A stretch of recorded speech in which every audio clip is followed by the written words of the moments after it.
And he gave some apostles and some prophets and some evangelists and some pastors and teachers for the perfecting of the saints, for the work of the ministry, for the edifying of the body of Christ. Et il a donné les uns comme apôtres, les autres comme prophètes, les autres comme évangélistes, les autres comme pasteurs et docteurs, en vue de la perfection des saints pour l'œuvre du service et l'édification du corps de Christ. Et puis le verset 31. Que toute amertume, tout courroux, toute colère et toute crierie, toute injure soit ôtée du milieu de vous, de même que toute malice. Et soyez bons les uns envers les autres, compatissant, vous pardonnant les uns aux autres, comme Dieu aussi vous a pardonné en Christ. Il a donné un ministère pour le perfectionnement, mais à la fin, il voit la sorte d'église parfaite, avec un cœur tendre et pardonnant, gentil, rejetant toute amertume et toute clameur, là où le Saint-Esprit peut descendre et où les malades peuvent être guéris par la parole de Dieu. Quelqu'un peut juste venir ici et être guéri. Gloire à Dieu. Vous pouvez vous asseoir. J'ai un titre. L'appel dans la petite chambre, le troisième pôle. L'appel dans la petite chambre, le troisième pôle. Et mon thème, unifié avec Dieu et avec les uns les autres. Et mon inspiration, le temps pour la délivrance totale est arrivé. Et cela vient d'un témoignage lors de la réunion de prière de jeudi soir. Je ne sais pas si quelqu'un m'a entendu crier là au fond. Le Saint-Esprit est venu sur moi et des paroles sont sorties de ma bouche. Le temps pour la délivrance totale est arrivé. Et c'est arrivé pour moi que je dois lire la brochure Délivrance totale et je vais citer de cette brochure. Mais maintenant je crois avoir envoyé... Combien l'ont reçu? J'ai envoyé la vision du septième sceau. Par Internet, y a-t-il des mains levées? Oh là là. Ainsi personne ne l'a lu? Oui, vous devriez vérifier vos emails, spécialement quand on approche d'une réunion. Vérifiez vos emails. Il pourrait y avoir quelque chose en rapport avec la réunion que j'envoie. Ça devrait être un petit devoir de vérifier vos emails, etc. Parce que beaucoup de communication se passe par email. C'est l'âge dans lequel nous vivons. Et aussi WhatsApp. J'ai envoyé la vision du septième sceau, répartie en 4 sections, afin que cela soit plus facile à lire et à étudier. Certains se souviennent de la vision. Lorsque le prophète est allé dans cette réunion,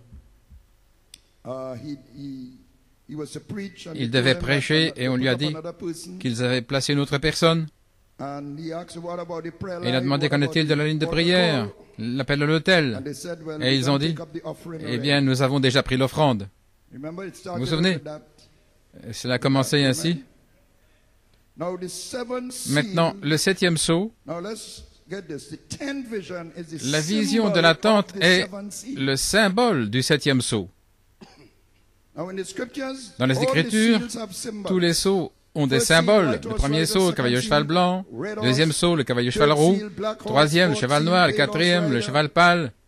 Cinquième sceau, les âmes sous l'autel. C'était les Juifs. Et le sixième sceau, tremblement de terre, etc. Le jugement. Et là, retentit les trompettes. Mais pour le septième sceau, le silence. Aucun symbole, rien ne bougeait. C'était le silence. Maintenant, les sceaux avaient été prophétisés, ils étaient sous forme de symboles et ils devaient être révélés dans les derniers jours, au jour de la voix du septième ange, ce qui est le septième messager. Quand il commencera à faire retentir, le mystère de Dieu devrait être terminé comme il a déclaré à ses serviteurs, les prophètes. Ainsi donc, ces sceaux il a été prophétisé qu'ils soient révélés en notre jour. Et il les a révélés en prenant les symboles. Ils étaient symbolisés.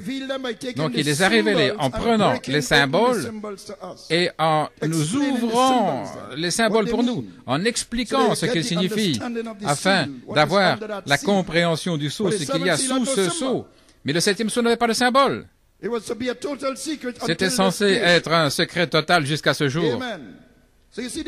Ainsi, vous voyez, le modèle, c'est de mettre le secret de Dieu sous forme de symbole. Et puis, il envoie son messager dans les derniers jours pour ouvrir les sceaux en ouvrant les symboles. Mais là où il n'y avait pas de symbole, ça devait être gardé ainsi jusqu'à ce qu'il y ait un symbole. Oh là là, gloire à Dieu. Donc le septième n'avait pas de symbole. Alors comment comprendre puisqu'il n'y avait pas de symbole à expliquer? Mais à la fin de 1956, le Seigneur a fait que le prophète sorte du champ missionnaire. Il n'avait plus de finances pour ses campagnes. Et il avait fait une promesse à Dieu de ne jamais demander de l'argent. Donc il sortait du champ missionnaire et Dieu l'a voulu ainsi. Et alors qu'il décidait de faire ainsi, voici qu'une vision est venue sur lui. Il parlait à son épouse Méda, et puis il est entré dans ce qu'il appelait une transe. Il appelait ça une transe, une vision. Et il a dit qu'il est entré dans cette vision, et il entendait son épouse de moins en moins. Elle savait qu'il avait une vision en regardant son visage. Ainsi, cette vision maintenant est ce qu'on appelle la vision de la tente. Et c'est le symbole du septième sceau. Si nous pouvons entrer dans ce symbole, alors nous serons déjà enlevés dans le mystère du septième sceau. Nous allons essayer de relier ça un petit peu plus. Nous avons déjà vu Punjab, etc. Nous allons essayer de relier un petit peu plus ce matin, d'un autre angle, par rapport au mystère du septième sceau dont nous faisons tous partie, mais il se dévoile. Le septième sceau, c'est Christ. Et Christ, c'est la tente de Dieu. C'est une vision de la tente. Gloire à Dieu. C'est la tente de Dieu qu'il a érigée au milieu de nous. Et il est typifié par la tente dans le désert, dans laquelle ils adoraient, dans le désert, dans l'Ancien Testament. Elohim demeurait dans cette tente, derrière le voile de la peau de blaireau, là, dans le lieu très saint, la gloire de la Shekinah, ombre, enfermé avec Dieu dans le lieu secret. Oh là là, être dans ce lieu. Il avait un voile éternel. La colonne de feu, c'est le voile éternel de Dieu. Et elle les accompagnait alors qu'ils se déplaçaient de lieu en lieu, là, dans la tente. C'était le Logos qui est sorti de la grande fontaine d'esprit, la septième dimension. Et c'est là où Elohim était seul avec ses pensées, seul avec vous et moi dans sa pensée. Mais la tente du témoignage typifiait sa demeure terrestre dans ces trois dimensions, avec le voile des peaux de blaireau dans le lieu très saint en particulier. Et là, ça représentait le voile de la peau de Jésus-Christ. Il demeure derrière un voile de peau, le voile de la peau de Jésus-Christ, le Fils de l'homme. Mais là, c'était des peaux de blaireau dans l'Ancien Testament. Gloire à Dieu, amen. Et Dieu demeurait là. Et puis il est entré derrière le voile de la peau de Jésus-Christ pour demeurer avec l'homme, la tente de Dieu. Oh Jésus, il a érigé sa tente au milieu de nous. Et le voile des peaux de blaireau, là, dans le lieu très saint en particulier, représentant le voile de la peau de Jésus-Christ. Et il fut promis maintenant que le Fils de l'homme soit révélé dans les derniers jours. Ainsi, la vision de la tente représente la révélation du Fils de l'homme, là, sous le sceau du temps de la fin, le septième sceau. Il détient sa venue. Quand il est venu la première fois, c'était Dieu derrière le voile de la peau de Jésus-Christ, le Fils de l'homme. Mais il va être révélé dans les derniers jours. Donc il vient derrière un voile de peau à nouveau pour révéler sa deuxième venue. Donc c'est relié à sa deuxième venue, le septième sceau. C'est sa deuxième venue. Le secret que même les anges ne connaissaient pas. Il y avait le silence. Si le Seigneur, maintenant, dans sa grâce et sa miséricorde, a dévoilé le symbole de la vision de l'attente du temps jusqu'au temps, et la note clé a retenti en Inde, à Punjab, en 2013. Là, la note clé, dit le prophète, l'Inde. Et différents ministres en ont parlé. Et nous avons vu notre précieux frère Peter Mayer, qui a parlé dimanche du ministère du septième sceau sur le champ. Et combien le Seigneur a usé de grâce pour identifier l'Assemblée chrétienne locale de Trinidad ici avec ce ministère. Grâce, grâce a continué de venir vers nous dimanche alors que nous étions identifiés avec l'épouse autour du monde. Je me sens conduit de parler ce matin sur cette vision de l'attente. Nous en avons parlé jeudi et j'ai envoyé la vision par Internet, comme j'ai dit, en 4 parties. Je viens de le parcourir brièvement. Dans la première partie, Frère Branham devait prêcher et lorsqu'il est arrivé, la réunion était terminée et quelqu'un a dit qu'ils avaient pris l'offrande. Et le prophète a dit, quand sommes-nous arrivés à un endroit où l'offrande est plus essentielle que l'appel à l'autel? Un homme qui avait un sac d'argent. Nous avons pris l'offrande. Cela montrait combien l'Église était devenue mondaine. Des ministres cherchant l'argent, etc. Et nous voyons comment cela pullule aujourd'hui avec l'évangile de prospérité. Frère Joël dit que le témoignage que nous avons lu, c'était de Paul Kruger.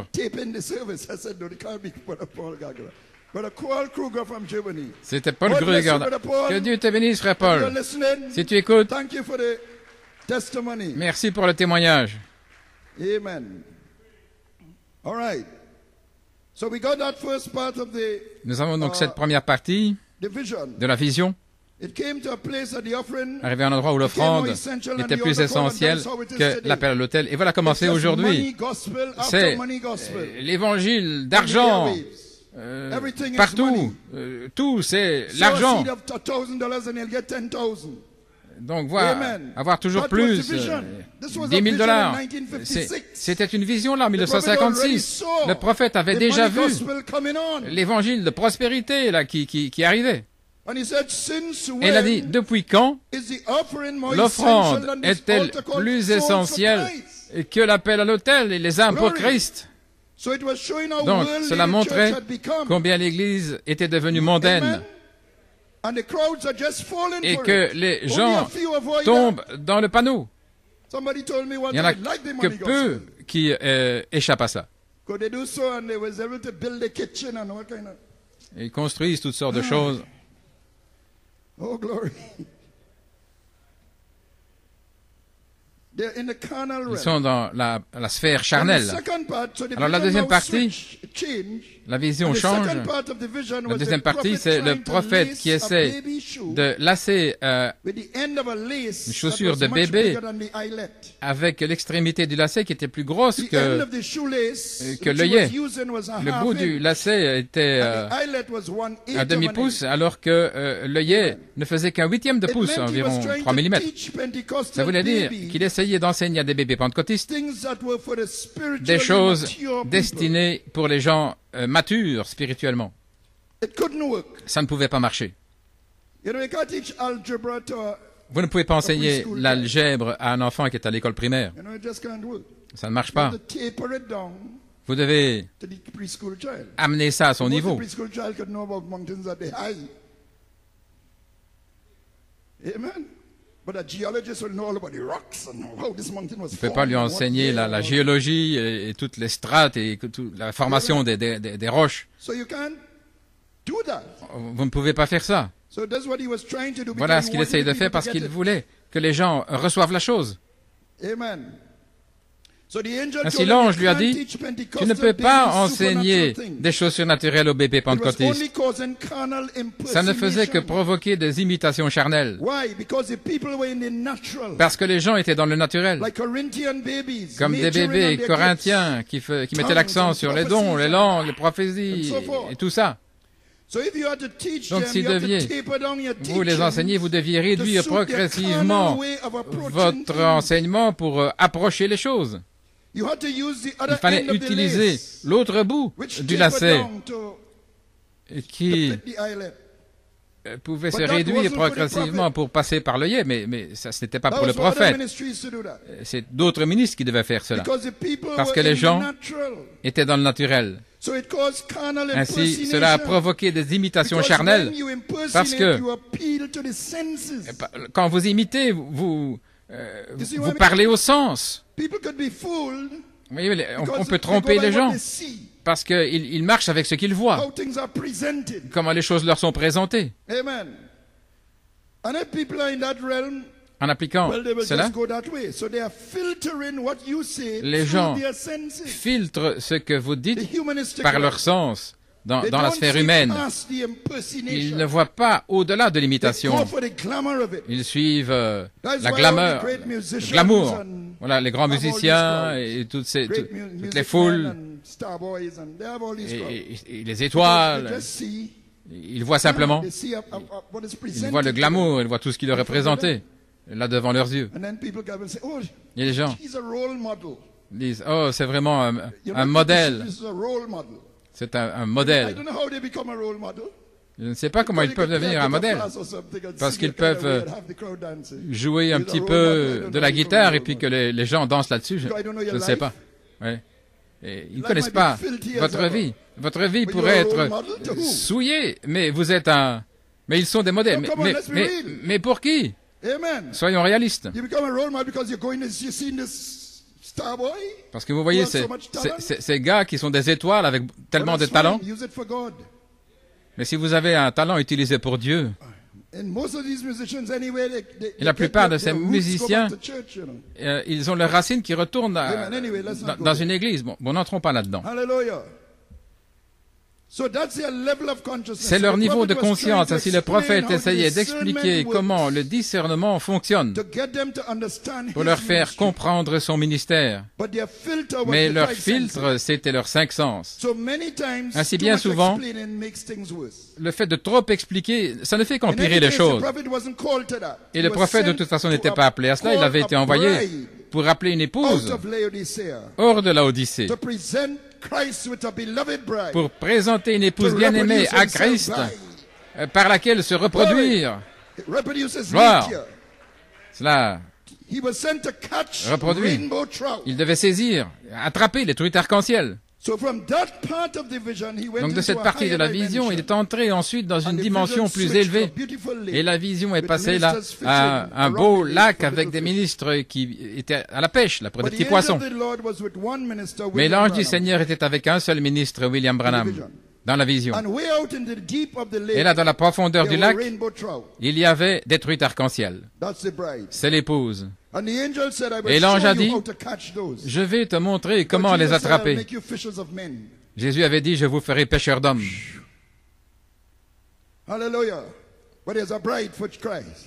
Une épouse pour Christ. Et il faut savoir comment les attraper, ceux-là. Pas ceux qui cherchent simplement les pains et les poissons. Il y a une différence entre le salut et la rédemption.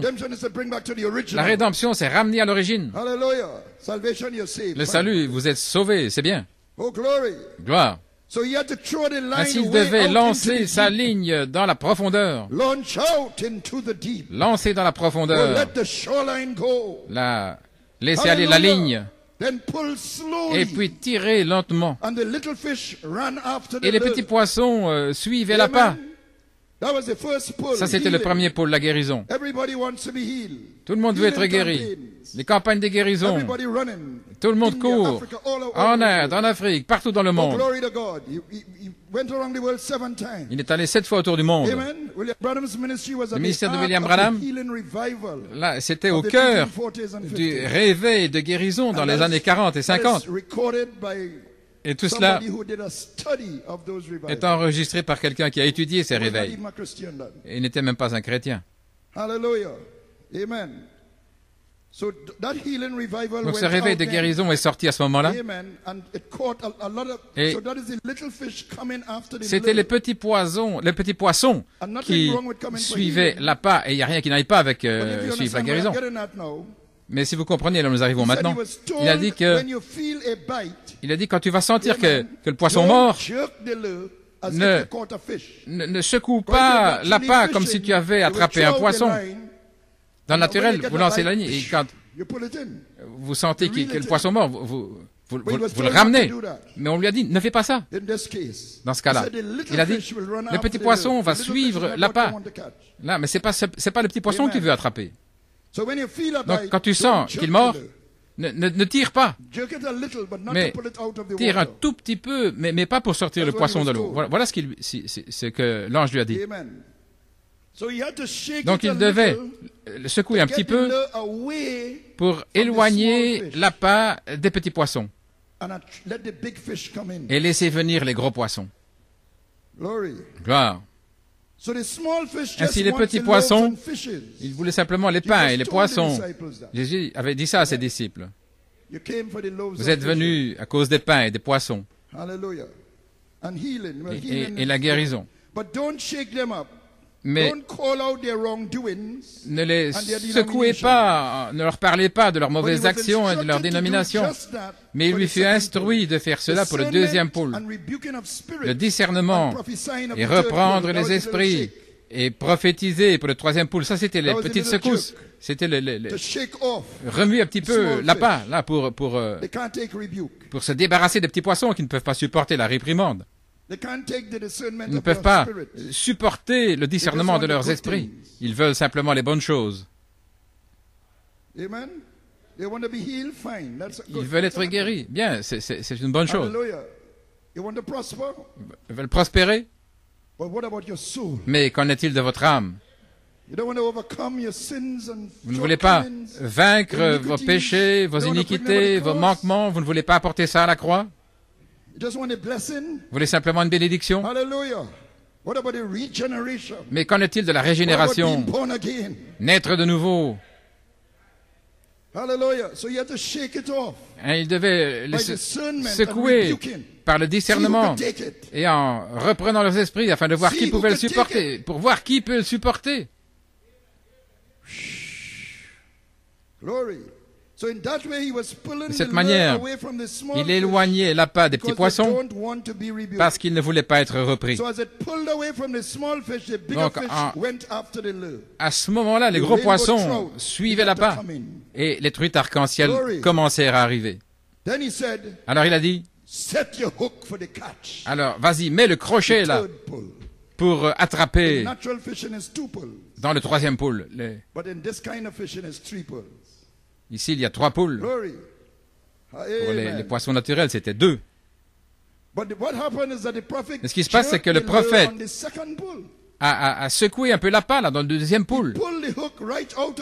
Il a tiré le crochet de l'eau parce que les ministres autour du lac, qui étaient à la pêche avec lui tapotaient dans le dos. Parce qu'il avait dit, je peux les attraper là, les truites arc-en-ciel. Et eux, ils étaient occupés avec les petits poissons. Et il lui tapait dans le dos en disant, tu peux y arriver, frère Branham, tu peux y arriver, tu peux les attraper. Ça, c'était dans la vision. Et il fut emporté à cause de ces ministres. Et voilà, c'est là où il a dit, ma ligne s'est emmêlée avec tous ces ministres. Et alors il a tiré l'appât et il y avait un tout petit poisson là qui était autour de l'appât. Et toute sa ligne était emmêlée. Et l'ange, un homme avec un turban, l'ange est venu et une robe blanche, il lui a dit, « Je t'avais dit de ne pas faire ça. »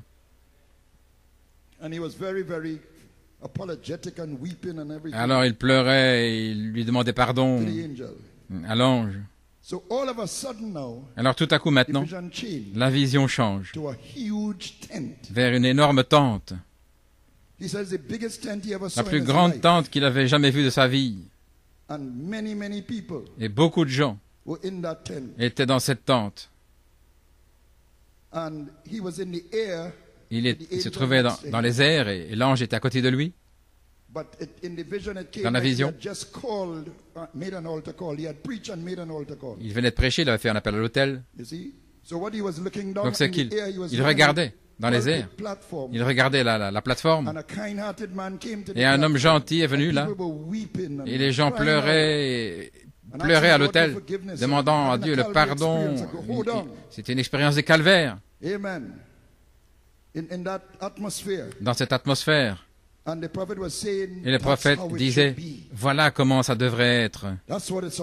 Voilà ce qu'il en est. Gloire à Dieu. Voilà ce que le deuxième poule aurait dû produire. Alléluia. Les gens qui pleuraient, qui supportaient la réprimande. Dévoile-moi, Seigneur, sonde-moi, ô Dieu.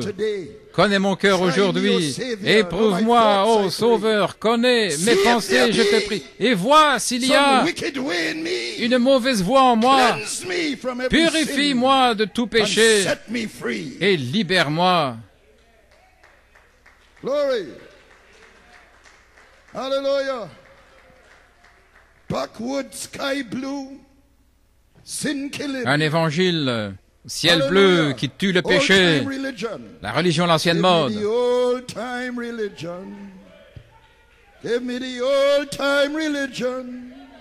Give me the old time religion. It's good enough for me. Makes me love my brother. Bring things from undercover. Oh, it's good enough for me, brother. Oh, donne-moi la religion, l'ancienne mode. C'est assez bon pour moi, frère. God don't change. Dieu ne change pas. He's still in the regenerating business. Il est toujours dans le business de la régénération, dans les affaires de la nouvelle naissance et de tuer le péché. Il envoie le feu pour brûler, consumer le mal hors de nos cœurs et nous donner le sceau de la circoncision, de la justice de la foi. Faire de vous une nouvelle créature en Christ. Oh là là.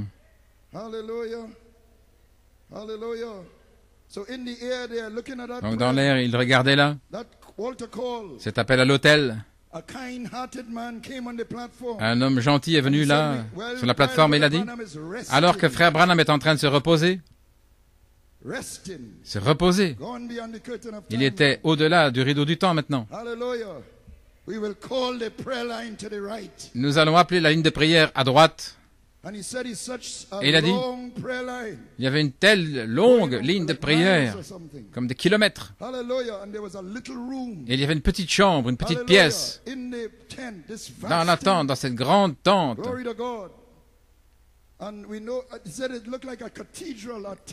Et cette tente, ça ressemblait, il appelait ça une cathédrale, c'était énorme.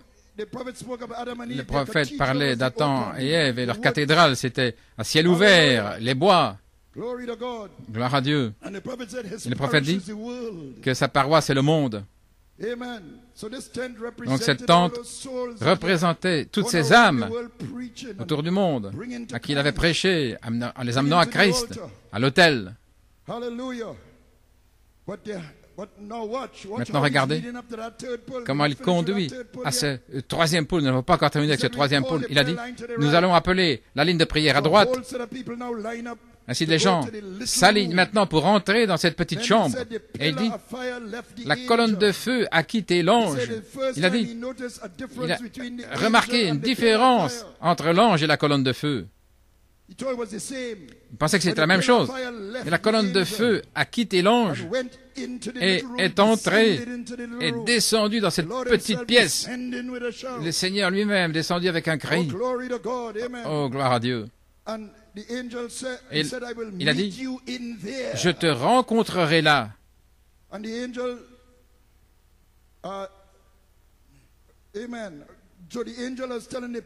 Donc l'ange dit au prophète, je te rencontrerai là. Et l'ange et le prophète sont aussi descendus dans cette petite pièce. Maintenant regardez. Le Seigneur descend du ciel avec un cri et le ciel est ici même dans une autre dimension. Le cri, ce sont les tonnerres connectés à la venue du Seigneur. Nous savons cela. Les 7 tonnerres, c'est le message du cri, c'est la première partie, le premier volet du 7e sceau. Et il est connecté à la venue du Seigneur. Le prophète a dit cela en 1964 avec le dévoilement de Dieu. Le cri avait commencé, connecté à la venue du Seigneur. Le Seigneur est descendu avec un cri. Et les 7 tonnerres rassemblent l'épouse. Ainsi, une grande ligne de prière se forme là en direction de la petite pièce là, alors que Frère Branham est en train de se reposer. Mais il devait entrer dans la petite pièce parce que son ministère continuait dans le 3e pôle. Vous comprenez? Mais la ligne de prière fut appelée alors qu'il se reposait. Oh là là, mon gars. Ainsi, la grande ligne de prière se forme là, vers la petite pièce. Pourquoi petite pièce? Parce que l'ange avait dit au prophète, ce ne sera pas une démonstration publique. Le Seigneur n'a-t-il pas dit, lorsque vous priez, entrez dans votre chambre et priez votre Père dans le secret, et le Père qui voit dans le secret vous récompensera ouvertement. Parce que les pharisiens aimaient prier publiquement pour un show, pour avoir l'attention des gens. Mais ce n'est pas une démonstration publique, c'est sacré. Il ne s'agit pas d'argent ou de prospérité terrestre, ni de vaine gloire, mais c'était sacré. Un appel à la prière vers un endroit où nous rencontrons la colonne de feu, un endroit où la parole se manifeste, le lieu très saint, la petite pièce, cette petite chambre, je te rencontrerai là. Voyons ça dans Exode 25, 22. Et là, je te rencontrerai et je communierai avec toi au-dessus du trône de miséricorde, entre les 2 chérubins qui sont sur l'arche du témoignage. Toutes ces choses que je te donnerai, les commandements aux enfants d'Israël. Ainsi, la colonne de feu vient entre les chérubins, sur le trône de miséricorde, l'arche du témoignage de Jésus, l'esprit de prophétie.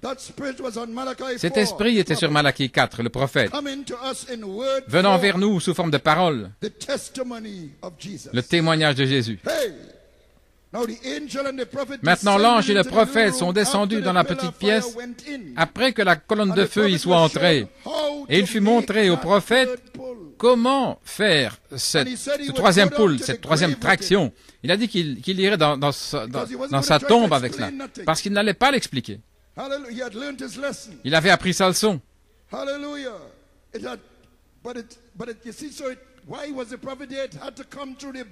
Oui, pourquoi le prophète était-il là? Parce que le germe semence devait venir par le corps. Dieu utilise un parent rédempteur pour nous apporter la parole. Il aurait pu utiliser un ange derrière cette chair pour vous parler. Mais il utilise un parent rédempteur pour venir à vous, gloire à Dieu. Donc cela devait venir par le corps, l'ange, homme, le 3e pôle. Mais il a dit que c'était pour l'épouse et l'Église. L'Église le verrait, mais cela n'attraperait que l'épouse. Seulement ceux dont le seul but est d'entrer dans cette petite pièce. Il a dit ce que vous voyez temporairement maintenant sera manifesté dans la plénitude de sa puissance. Et nous savons ce qui est sorti de la pierre tombale du prophète, là, en forme de pyramide. Une colombe ombre surnaturelle, là, qui a été prise en vidéo, s'envolant de la vertu dans la pyramide. La vertu.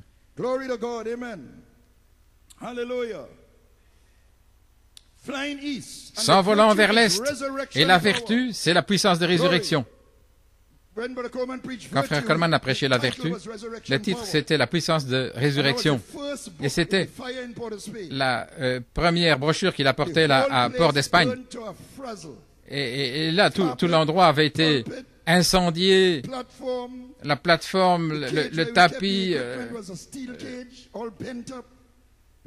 là où nous gardions les bandes, c'était un coffre en acier. Nous avons des cloisons de bois. Et puis, nous avions une boîte, un coffre avec toutes les brochures de la parole parlée. Et nous sommes arrivés là. Et Aaron était avec nous. Et nous regardions là. Et tout était parti. C'était un temps triste pour l'église. Et Aaron est venu là. Et des cendres, il a sorti la brochure, la vertu, la puissance de résurrection. Tout était consumé. 82 brochures. On a pu les sauver du feu. Nous sommes sortis tristes, mais nous étions là en train de chanter.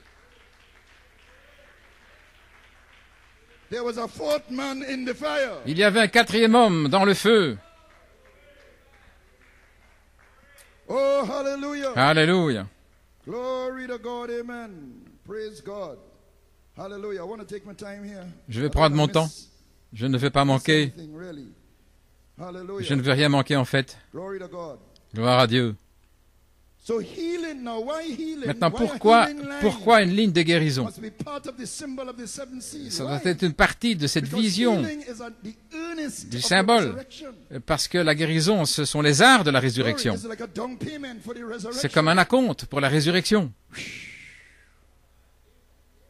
Hallelujah. Alléluia. So that line is a Donc bright cette ligne, call, c'était l'appel de which l'épouse became a resurrection call. qui est devenu un appel à la résurrection. Hey, are you following me? Vous me suivez? Now, where is our Maintenant, little room at? où se trouve notre petite chambre? It's here. C'est ici, In the Holy Spirit slot. dans l'espace du Saint-Esprit. Glory. Gloire. The ark is placed in this L'arche slot. est placée dans cet espace. Sion. Glory, this is Zion. Voilà, ça c'est Sion. This is another Ephesians there. Un autre Éphésien. And this is the ark. Et c'est l'arche. Because this is the testimony of Jesus. Parce que ceci est le témoignage de Seven Jésus, church ages. cet âge de l'Église. Not so? He testified in each age. Il a témoigné dans chaque âge. Each age produced a Et chaque virtue âge a produit une vertu in the believers. dans les croyants. All sucked up here Et into tout a head here. est arrivé ici, dans la tête. So this is the testimony Donc of ceci Jesus. est le témoignage Under de the spirit Jésus, of prophecy. l'esprit de prophétie. The testimony he had in every Le age. témoignage qui a eu lieu dans chaque âge, So that's the arrivant ark, ici. the ark of C'est testimony. l'arche du témoignage. In the Old Testament was the Ten Dans Commandments was in l'Ancien there. Testament, dans les 10 commandements, c'était là. Amen. But in New Testament, Mais dans le Nouveau the seven Testament, spirits of God. Ce sont les 7 esprits de Dieu. 2 Peter 1, 4 to 7. De 2 Pierre 1, 4 à 7. Ajouter les vertus. Glory to God. Taking my time because I know there are so Je many prends mon that temps might parce que je sais qu'il y en a certains follow ici clearly what we say. qui ne suivent peut-être pas clairement tout ce que nous disons et j'essaie un peu de les aider. So there, the testimony of Ainsi, Jesus, le which témoignage de unfolded in Jésus, seven churches, qui s'est is dévoilé dans coming- cet âge de comes l'Église, in there, arrive là, which is the seven spirits of ce God. qui sont les 7 esprits de Dieu, Seven spirits of Elohim. les 7 esprits d'Élohim. Amen. Now, these pulls we are talking Maintenant, about, ces the poules, three cette pulls traction dont nous parlons, of the ministry ce sont of les the 3 Son of poules Man. du ministère du Fils de l'homme. When we say pull, we Quand talk nous about disons fishing un poule, tube. en fait, c'est un terme de I will pêche. make you fishers of men. Je vous ferai des pêcheurs d'hommes. So the three pulls refer Donc, to un poule, ministry. ça fait référence au ministère, The ministry of the Son of Man. le ministère du Oh, Fils de l'homme. Oh, hallelujah. Alléluia. Et le but du Fils de l'homme, c'est de révéler qui Dieu est par la parole. Parce que Dieu est trop mystérieux pour qu'on le connaisse. Il remplit tout l'espace et l'éternité, des milliards et des milliards d'années-lumière. Comment connaître un tel être? Et il connaît chaque détail de tout ce qui se passe dans le détail, dans l'univers entier. Chaque créature. Combien de fois vous clignez les yeux? Tout. Comment connaître un tel être? Mais il voulait être connu parce qu'il aimait la paternité. Il voulait avoir des enfants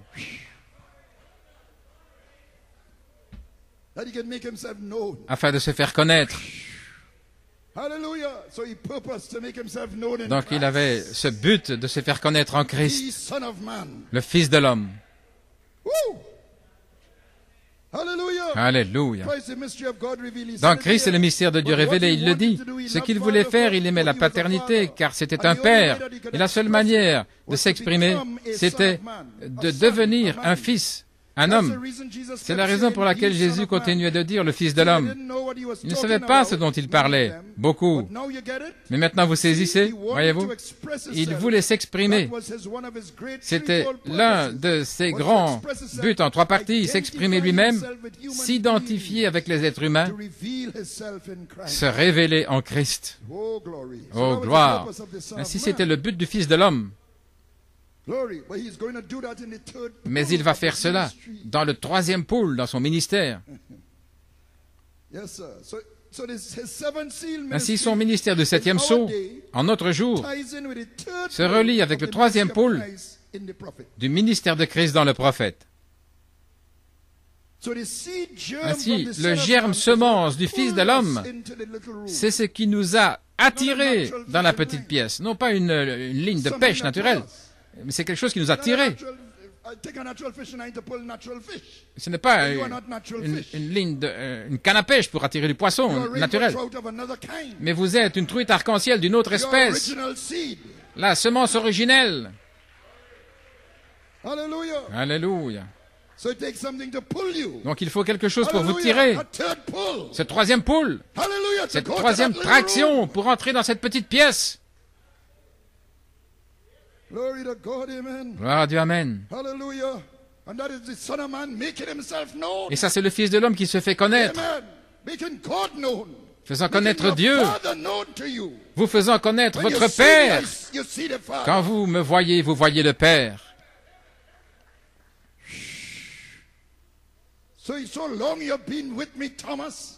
Ça fait si longtemps que tu es avec moi, Thomas, et tu ne connais pas le Père.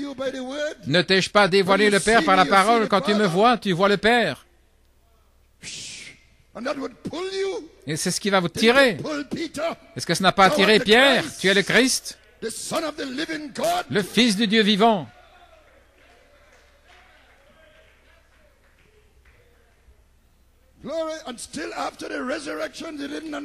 Et malgré tout, après la résurrection, ils ne comprenaient pas encore. Ils étaient tristes. Et il a dû venir ouvrir leur entendement pour comprendre les Écritures, reprenant depuis Moïse, montrant pourquoi il devait souffrir et mourir. Il a déchiré le voile de la peau de blaireau, à la ressemblance d'une chair pécheresse, et dévoilé Dieu. Et les aveugles pharisiens n'ont pas pu le voir, bien que le lieu soit dans les ténèbres et que le voile du temple fût déchiré de haut en bas.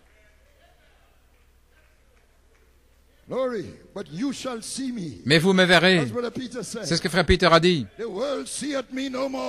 Le monde ne me verra plus, ça, c'était vide. Mais vous me verrez. Car je serai avec vous, et même en vous.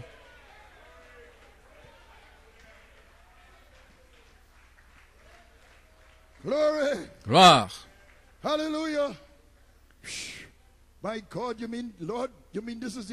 Seigneur, tu veux dire que ceci est le dévoilement du 3e pôle? par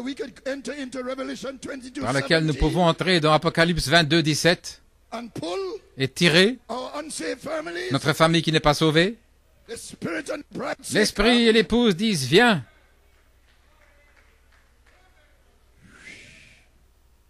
Gloire à Dieu, amen. Oh, hallelujah.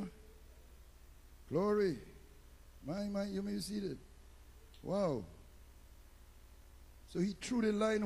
Ainsi, il a lancé sa ligne dans la profondeur, avec la main cachée, venant de dessous le septième sceau, et cela a apporté une révélation de Joseph perfection.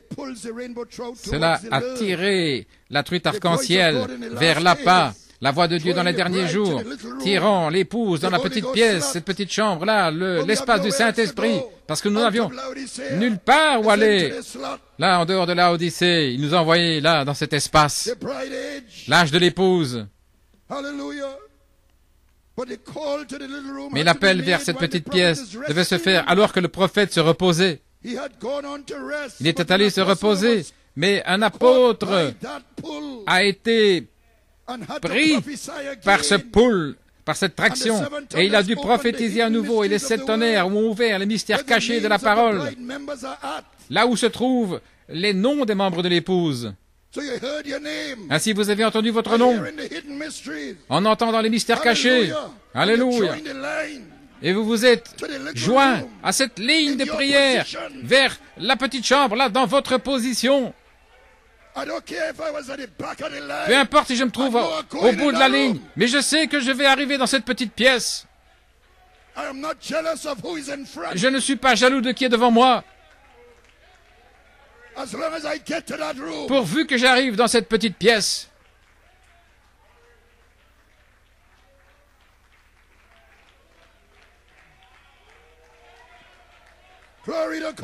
Gloire à Dieu. Hallelujah. Hallelujah. Call the prayer line to the right. Appelez la ligne de prière à droite. Blessed be the name of Jesus. Béni soit le nom de Jésus. Glory. Ainsi, ils se sont alignés là vers la petite pièce, l'espace du Saint-Esprit, d'un même esprit, d'un même accord, un seul Seigneur, une seule foi, un seul baptême. Parce qu'il n'y a qu'une seule espérance de la délivrance, et c'est ce troisième pôle. Frères et sœurs, écoutez-moi. Il n'y a qu'une seule espérance de délivrance, c'est le troisième pôle.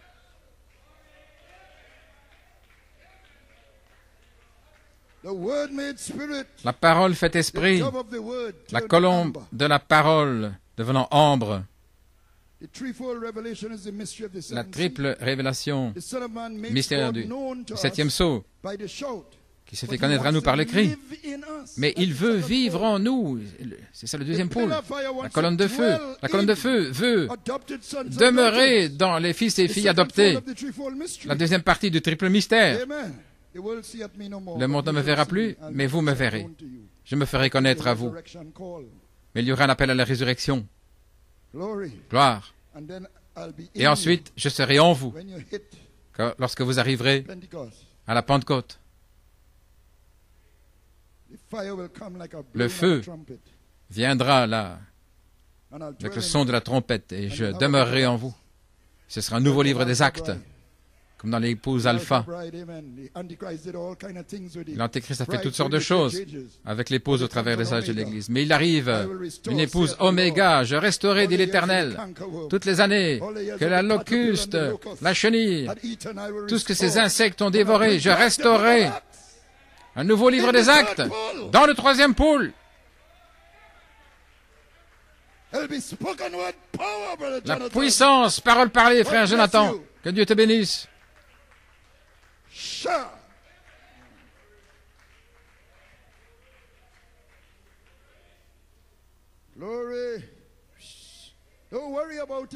Ne vous inquiétez pas. Sir Hattie Wright s'inquiétait au sujet de ces deux garçons. Comment faire en sorte que ces garçons fassent quelque chose de bon?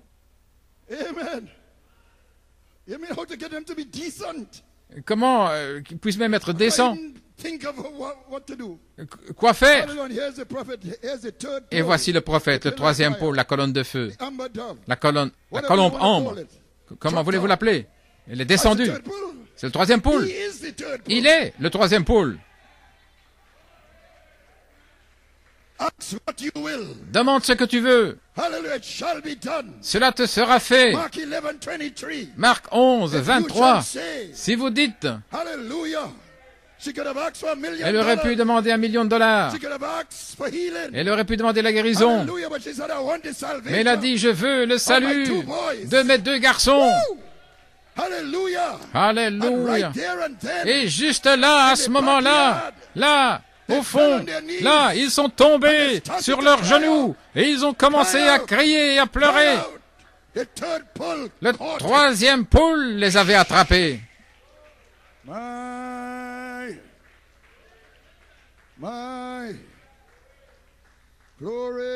Gloire au Seigneur. C'est le ministère dans lequel nous devons entrer. C'est la transition dans laquelle nous sommes, comme Frère Peter en a parlé. Cela vient. Cela vient. C'est en route. Il vient sur ce chemin poussiéreux, sœur Rosemary. Toutes tes souffrances au travers de ces années semblera être rien. Quand il arrivera là, au bout de la route, le troisième pôle va les attraper. Gloire à Dieu.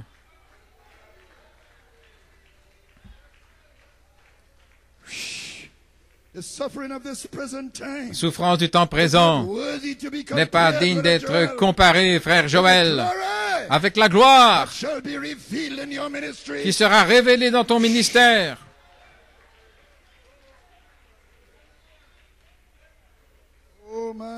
Oh là là. Hallelujah. Glory. Hallelujah. Yes, sir. Amen. I don't want to miss my notes, really, to be honest. Je ne veux pas manquer mes notes. Pour être honnête, je pourrais sortir de mes notes et prêcher, mais il y a des choses que le Seigneur m'a mis à cœur et je ne veux pas les manquer. Donc cela nous tire dans la petite chambre, là où il aura la prééminence en nous, par le ministère du 7e sceau, Apocalypse 22, 17. Comment? Par ces 7 marches. Gloire. Cela nous tire là, dans cette petite pièce, par 7 marches, vers la chambre du roi. Mais comment cela arrive-t-il? Ça se passe dans votre lieu d'épreuve.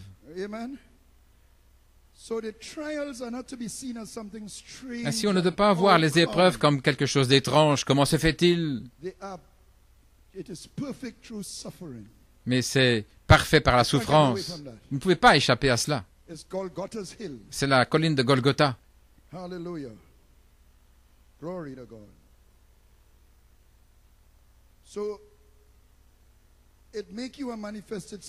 Donc ça fait de vous un fils ou une fille manifesté. Il s'agit de votre délivrance totale, de votre famille, de l'épouse en général. Il éprouve votre foi. Votre foi réclame votre promesse de guérison, de délivrance, quoi que ce soit, et le réclame chaque jour, peu importe les symptômes. La foi ne regarde pas aux symptômes. Abraham n'a pas considéré la mort du sein de Sarah, ni son grand âge, mais il a cru la promesse que de ses entrailles allait sortir un fils et Sarah aura un fils. Ça, c'est la foi abrahamique. Et nous sommes la semence d'Abraham, semence de la foi. Peu importe si ça empire, peu importe les symptômes, Dieu l'a dit, par ses meurtrissures je suis guéri. Oui.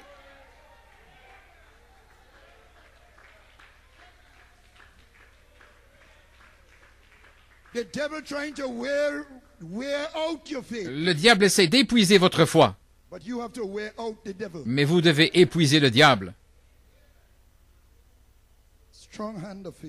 La main forte de la foi, mais elle doit être éprouvée, parce que pour Dieu, la foi, c'est comme de l'or pour quelqu'un qui cherche de l'or. La foi, c'est comme l'or pour un prospecteur d'or, pour Dieu. Quand Dieu trouve de l'or, il le purifie. Il le met dans le feu pour prouver que c'est de l'or. Il le met dans la fournaise des afflictions. Quand il trouve de l'or, frère Joël, frère Soko,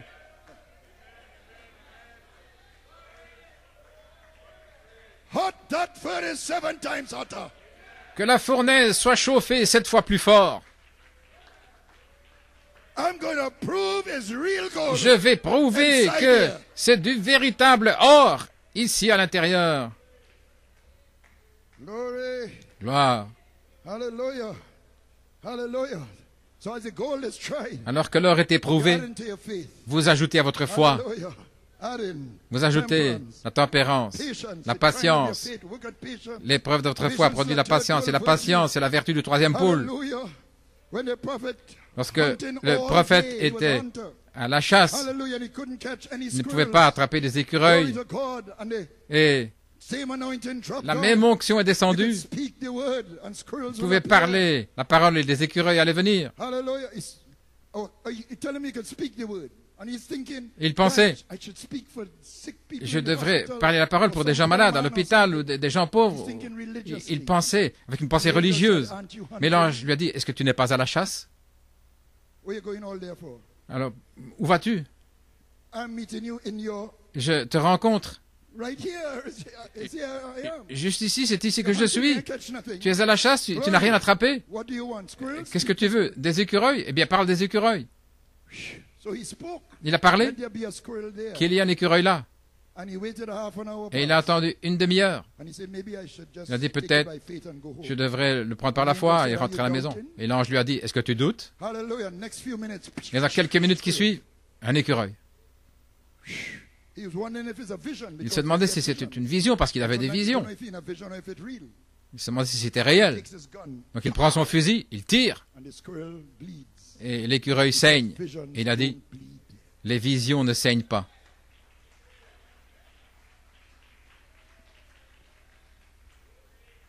Oh, Kupendaba. Hallelujah. Ask what you will. Demande ce que tu veux. Leon. Frère Léon, Ask what you will. demande ce que tu veux. Hallelujah.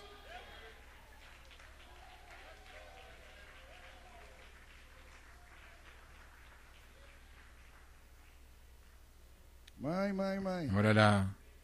Glory to God. Hallelujah. Yes, sir.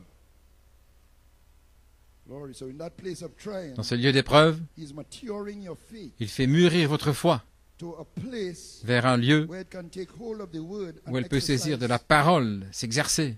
the faith in the word. La foi dans la parole. So watch. Ainsi, regardez.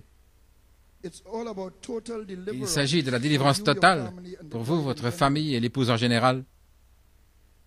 Now, as I was saying on Thursday, Comme j'ai dit jeudi, now the angel said this will l'ange a be dit, that third pull. ce sera ce troisième pôle.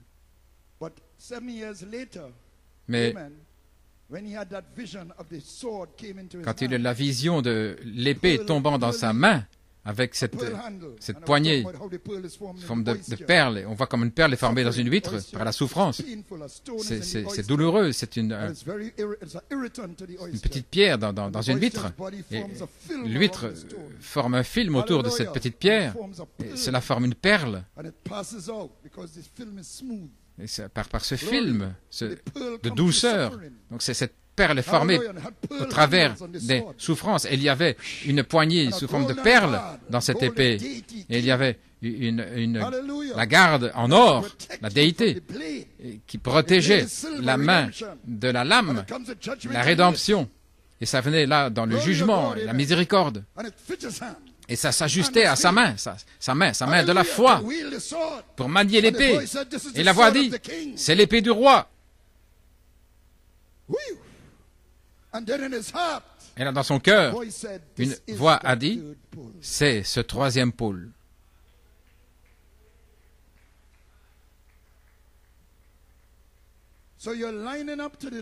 Si vous vous alignez là vers la petite pièce, c'est un voyage vers une foi mûre qui peut prendre la parole et la manier. Un voyage vers la page 304. Mon Jésus. Et nous sommes presque arrivés à la fin de ce voyage, frère. Nous y sommes presque. Juste encore quelques jours. Quelques jours de souffrance. Amen, frère Michael. Des jours de souffrance. Mais tenez ferme, tiens ferme. Tiens ferme, frère Soukou. Tiens ferme.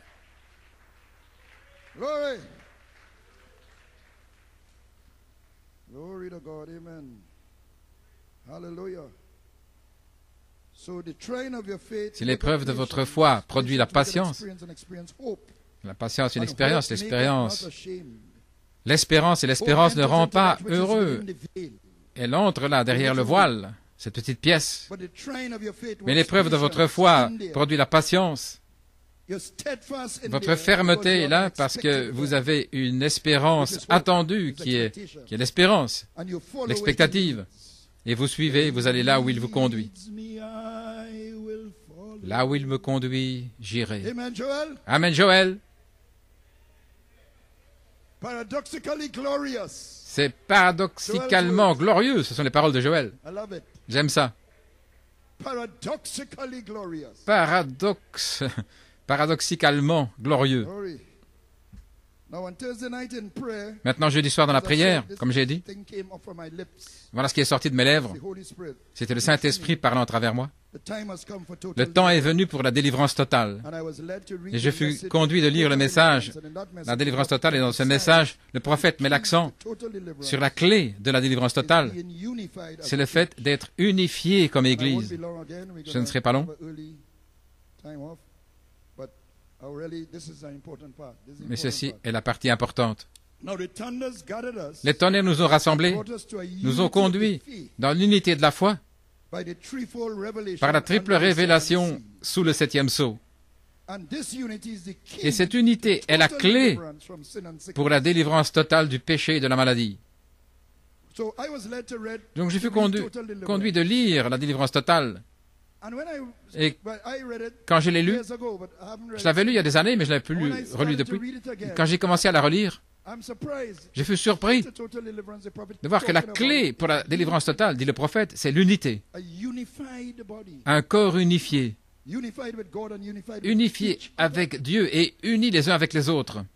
Voilà ce que le Seigneur m'a donné. Ce n'est pas moi, il me l'a donné pour vous le donner. Maintenant, nous voyons comment le Seigneur a uni l'épouse autour du monde d'une manière particulière pour prier pour Frère Joël. Frère Joël en particulier, c'est son ministère autour du monde. Mais il y a aussi d'autres malades au milieu de nous. Donc c'est remarquable.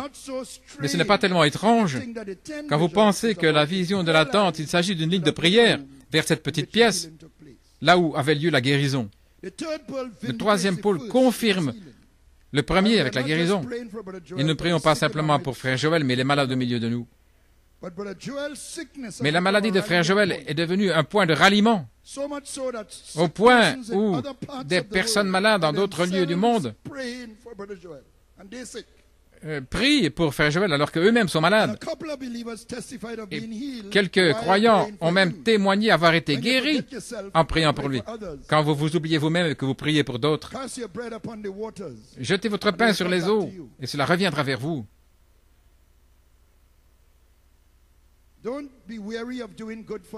Ne vous épuisez pas en faisant le bien pour les autres.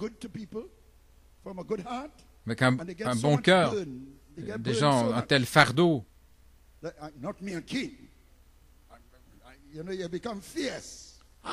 Il y a certaines personnes qui deviennent dures, féroces. Pas moi. Non, non, non, non. Ne faites pas cela. Ça, c'est le diable qui essaie de vous arriver là. Restez avec votre nature. Restez en faisant le bien. Ça reviendra vers vous. Ça reviendra vers vous. 10 fois davantage. Pas de la personne ou qui que ce soit, mais d'une manière ou l'autre. Dieu voit. Une mesure pour une mesure. C'est une loi de l'univers. Quand vous faites du bien, cela revient vers vous. Jetez votre pain sur les eaux et cela reviendra vers vous. Plus que ce que vous ne donnez. Gloire.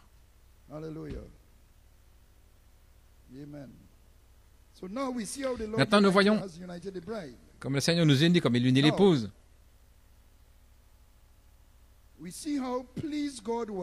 Nous voyons combien cela a plu à Dieu. Le prophète dit que si vous voulez une délivrance totale, vous devez d'abord mettre tout sous le sang. Et nous sommes efforcés de faire cela en nous arrêtant. Et cela nous a conduit dans un seul propos, un seul but dans notre cœur. Ça a amené un bel esprit ici. Plus beau que l'esprit que nous avions auparavant. Vous voyez, dans l'esprit de l'Assemblée locale, nous avons un bel esprit.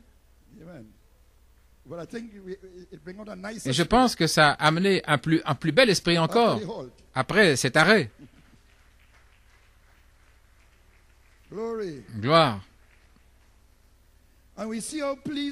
Voyons combien cela a plu à Dieu de déclarer sa grâce envers nous. Il est descendu au milieu de nous la semaine passée, jeudi.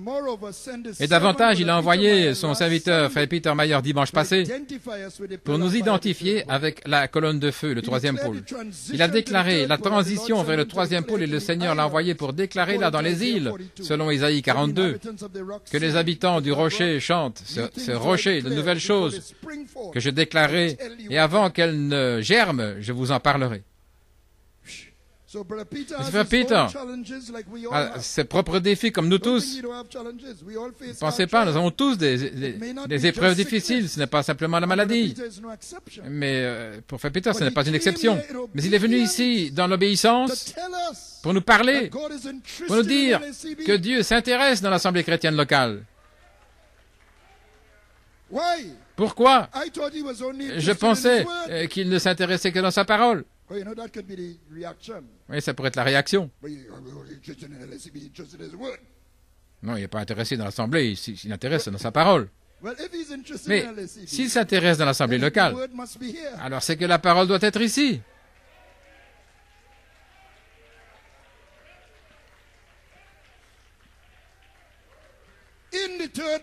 Dans le troisième pôle, l'ouverture de la parole, les mystères cachés. Gloire. C'est le triple mystère doit être ici. Et la colombe ambre, l'esprit est ici pour prouver sa parole. Et pour la prouver,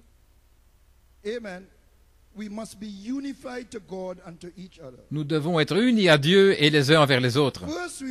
Tout d'abord, nous devons venir sous le sang. Ce que nous avons fait. Et nous continuons de le faire.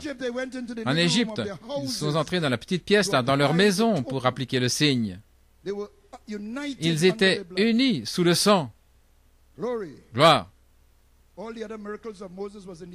Tous les autres miracles de Moïse étaient là, ouvertement, publiquement.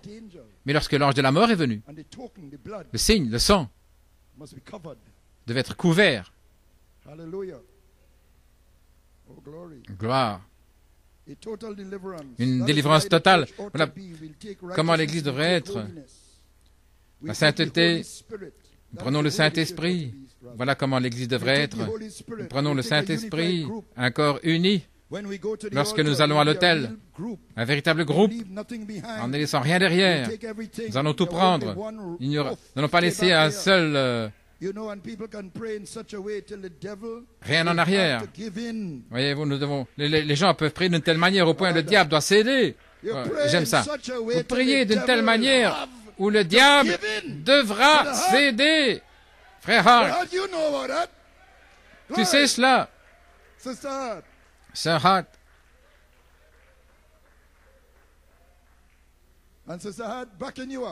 Et Sœur Hart te supporte. Oui. Laurie, Brother Hart, you make me lose my position in here. Tu m'as fait perdre ma position là. All right. Très bien. That's the way Moses and his group did. C'est ainsi qu'ont fait Moïse et son groupe. Ils sont arrivés là, ils sont allés sous le sang. Vous remarquez, avant qu'ils n'arrivent sous le sang, il n'y avait pas de délivrance totale. Moïse lui-même était uni avec Dieu, mais Israël ne l'était pas. Il y avait encore le péché. Et ils ont murmuré contre Moïse en disant, « Pourquoi fais-tu ceci? Tu ne fais que nous amener davantage de problèmes sur nous. » Pharaon a doublé les épreuves, les tas de briques et tout. C'était Moïse. Il était complètement dans la main de Dieu, complètement délivré. Il s'était complètement abandonné. Mais les gens n'étaient pas délivrés, parce qu'ils continuaient de murmurer. Un soir, lorsque Dieu a ordonné que l'agneau soit tué, un type de Christ, et que le sang soit aspergé avec l'hysope, ce qui est une herbe commune, placée sur le linteau des portes et sur les poteaux des portes, c'est lorsqu'Israël, à ce moment-là, fut complètement délivré, en ne laissant rien derrière. Tout ce qui leur appartenait fut délivré. Leur famille, leurs bien-aimés, tout fut délivré lorsqu'ils sont venus complètement sous le sang.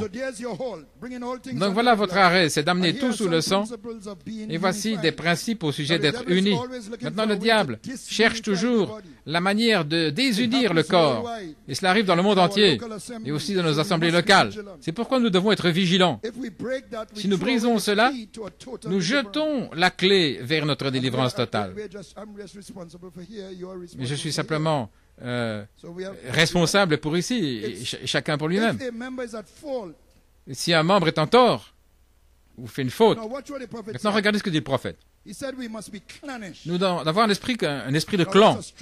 C'est une parole dure. Un esprit de clan. Mais avec un bras étendu vers les autres, toujours. Mais la nature d'un clan est telle qu'il ne critique pas les membres, leurs propres membres à l'extérieur. Si un membre est en faute, ils essayent de le manier, le traiter d'une seule manière où ça va aider pour que les membres entrent en ligne. Et la parole nous a déjà dit comment traiter avec les fautes et les rancœurs et toutes ces choses. On en a parlé plusieurs fois. Et laissez-moi dire ceci, c'est que dans un clan, tous se tiennent unis les uns avec les autres. C'est un petit peu épineux maintenant ici, dans toutes nos entreprises. Alors, votre véritable obligation, c'est de ne pas abandonner le rassemblement de vous-même. Vous avez une église où vous adorez, vous payez votre dîme, etc. Ainsi, vous n'êtes pas obligé, réellement, de faire autre chose que cela, d'assister aux réunions d'église ou de dîners d'église. Laissez-moi vous dire quelque chose. Je pose une question maintenant. Vous n'êtes pas obligé. Si nous avons un jour de famille ou un dîner d'église, etc., mais dites-moi, pourquoi ne voudriez-vous pas faire partie de ces choses? Maintenant, je ne parle pas de circonstances qui vous en empêcheraient, mais je parle du désir dans votre cœur. Nous parlons du cœur maintenant. C'est une question.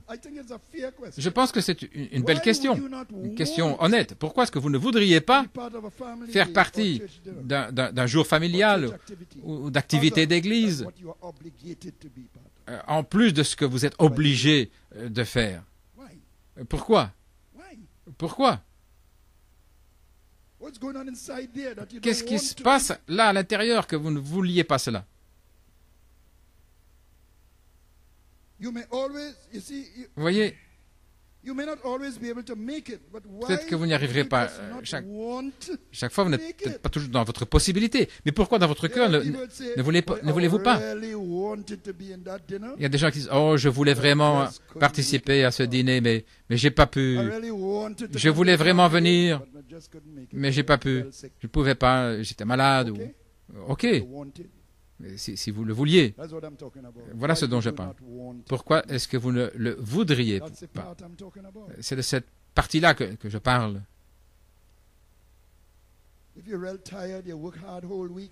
Si vous êtes vraiment épuisé, vous avez travaillé toute la semaine, oui. Ok, si vous avez une bonne excuse. Mais pourquoi est-ce que vous ne voudriez-vous pas?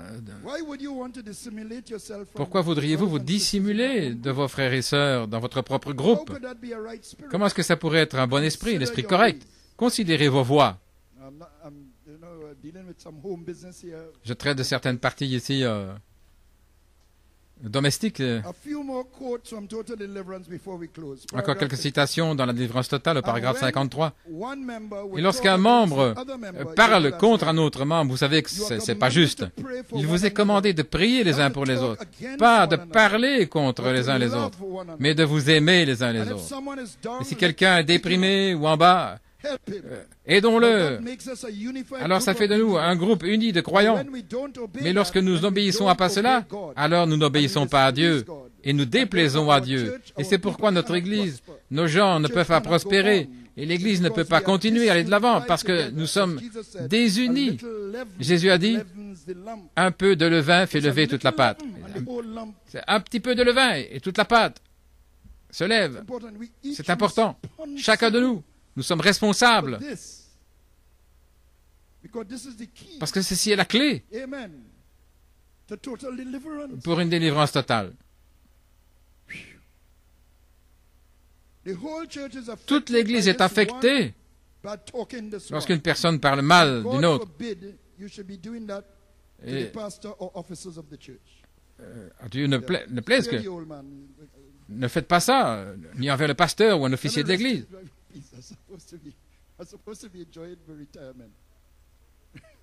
Je suis censé normalement être en retraite. Nous ne voulons pas être une église à moitié. Nous voulons être une véritable église ou pas d'église du tout. Nous voulons être de véritables chrétiens ou pas chrétiens du tout. Nous voulons une délivrance totale de nos habitudes, de nos péchés, de nos mauvaises pensées, de nos mauvaises actions, de notre négligence, tout ce que nous avons fait. Nous voulons une délivrance totale, afin que lorsque les gens viennent dans cette église, pour qu'on prie pour eux, ce soit ce petit groupe, peut-être pas plus de 100 ou 200 personnes, mais ils seront complètement dans les mains de Dieu. Et quand nous prierons, alors Dieu entendra du ciel. Dieu veut avoir quelqu'un dans ses mains, quelqu'un où il puisse dire, j'ai confiance en lui, je peux l'envoyer. Mon serviteur malade, au Branham Tabernacle à Jeffersonville. Et ce groupe de gens-là sont d'un même accord. Quelque chose va se passer. Regardez ce qu'il fait pour nous dans l'état dans lequel nous sommes. Que ferait-il si nous étions d'un seul cœur et d'un même accord? La seule manière de le faire, c'est d'unir nos cœurs ensemble dans l'amour fraternel, d'obéir aux officiers de l'Église et aux pasteurs, et que le pasteur obéisse à Dieu. Alors Dieu agit au travers du pasteur, au travers des membres, jusque dans l'Église, et tous ensemble, nous sommes une seule unité dans le royaume de Dieu. Alors Dieu entendra, lorsque nous aurons un groupe uni, que rien ne vous inquiète. Ne soyez pas tout défaits. N'ayez peur de rien. Oui. Ça ne veut pas dire que ces hommes ne feront pas de fautes. Ils le feront. Le prophète l'a dit. Nous allons terminer maintenant. Il a aussi dit que Dieu travaille au travers des humains, malgré leur imperfection. Mais lorsque vous réalisez que nos motifs et objectifs sont en ordre avec la parole de Dieu, alors nous pardonnons les erreurs et nous allons de l'avant. Priez pour nous. Nous avons besoin de vos prières. Ça, c'est l'unité. Et dans cette atmosphère, Dieu peut faire agir la délivrance totale. Il ne veut aucun de faible au milieu de nous. Gloire à Dieu. Lorsque Dieu a vu qu'ils étaient d'une même pensée, d'un même accord, là, il voulait construire la tour de Babel pour aller dans le ciel. Il a dit, il y a une loi dans l'esprit, au point où Dieu a dû changer la situation. Parce que s'ils étaient restés dans cet état, ils auraient atteint le ciel. Donc il a dit, il va confondre leur langage. Ils ne peuvent plus se comprendre les uns les autres et il les a dispersés. Mais s'ils étaient restés dans cette unité, que serait-il arrivé? Mon Dieu. Voyez-vous combien Satan est contre l'unité? Paragraphe 92. Il a complètement délivré la lèpre et la femme de la perte de sang. Il a complètement délivré le monde du péché lorsqu'il est mort, là, le jour de l'expiation. Il a complètement délivré de chaque péché. Il a délivré l'Église. Il n'est pas nécessaire que nous vivions sous nos privilèges ou de vivre dans un état défait, parce qu'il a vaincu le diable et il lui a ravi la puissance et la principauté. Il les a soumis sous ses pieds. Ils n'ont pas de droit légal de régner sur vous. Nous sommes des chrétiens remplis du Saint-Esprit. Nous ne devons pas avoir que le diable nous dicte. Christ nous délivre, la délivrance totale.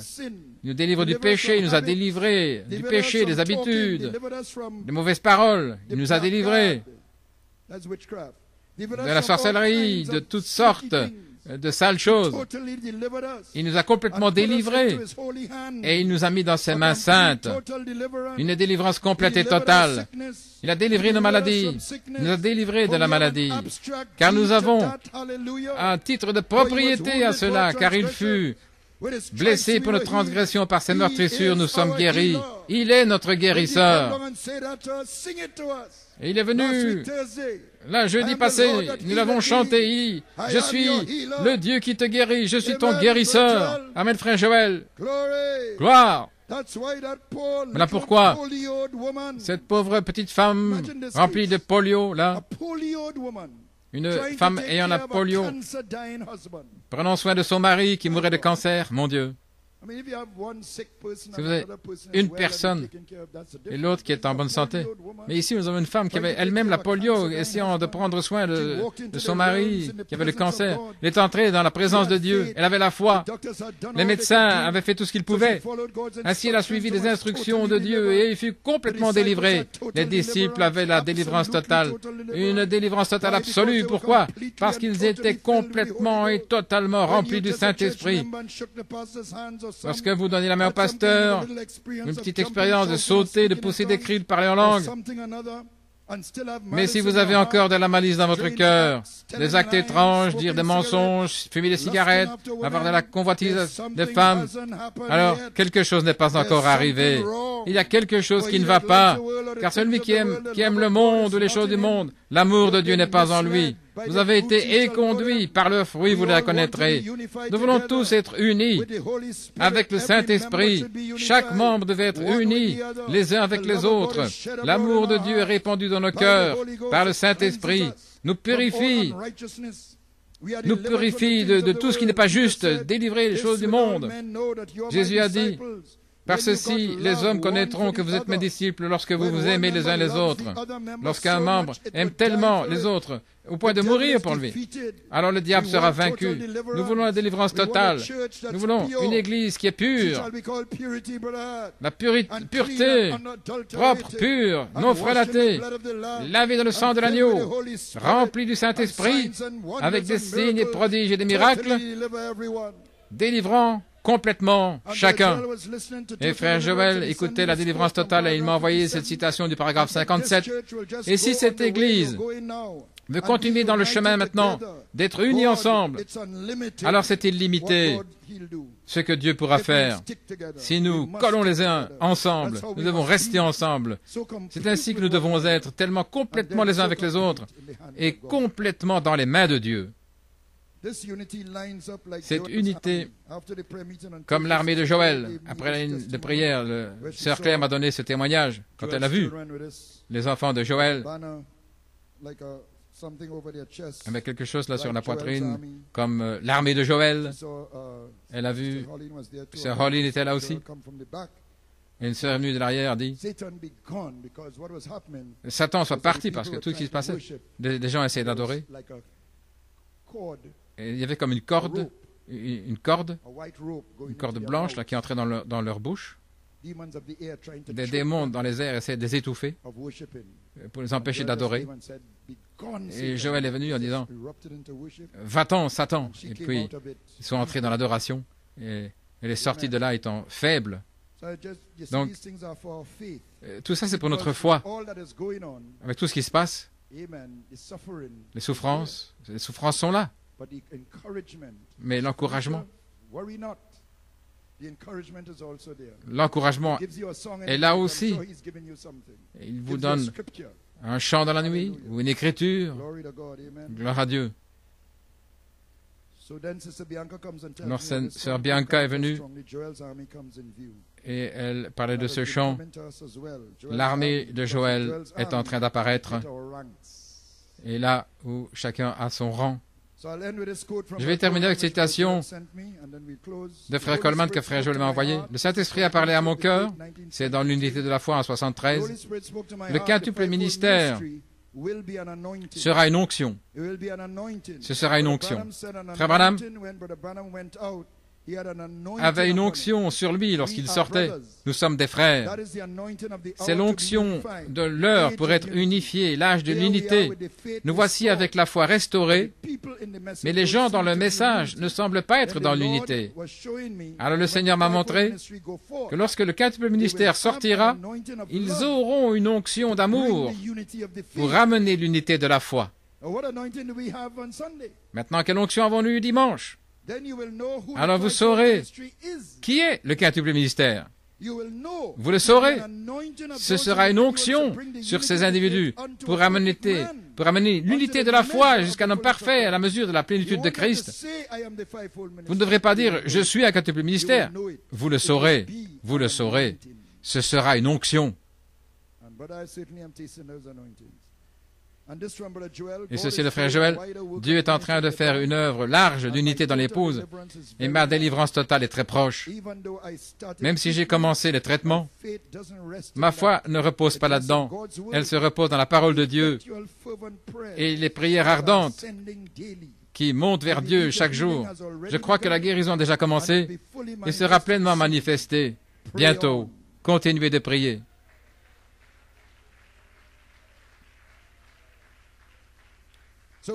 Ainsi, nous continuons de prier dans la ligne de prière, dans la chaîne de prière, et nous allons prier aussi jeudi soir dans la réunion de prière.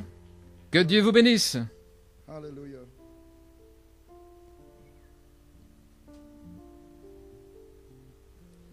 Praise God. Let's give the Lord a hand of praise this morning. As we sing this song.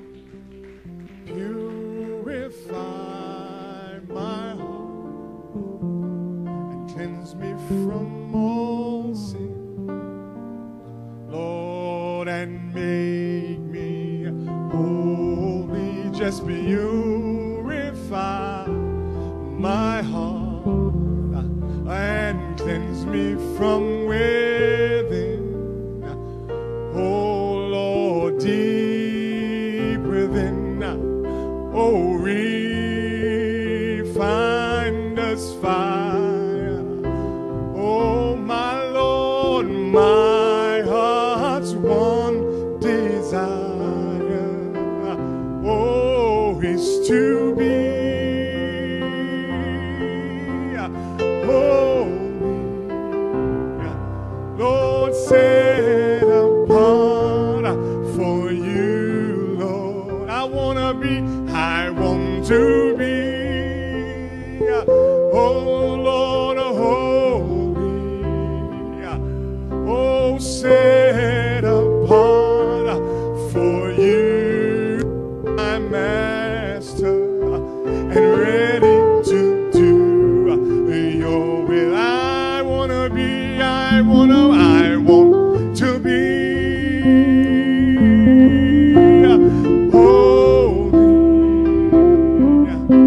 Set apart for you, Lord. I want to be, Lord, holy. Oh, set apart for you, my Master, and ready to do your will. Oh, refine us fire, oh, refine us fire. Oh Lord, my heart's one desire. Oh, is to be. Oh Lord, holy. Oh, set apart for you. I just want to be, I want to be, oh Lord, holy, oh set apart for you, my Master, and ready to do your will. One more time, refine us fire. Oh Lord, we sing, refine us fire. Oh Lord, today, Lord, my heart's one desire is to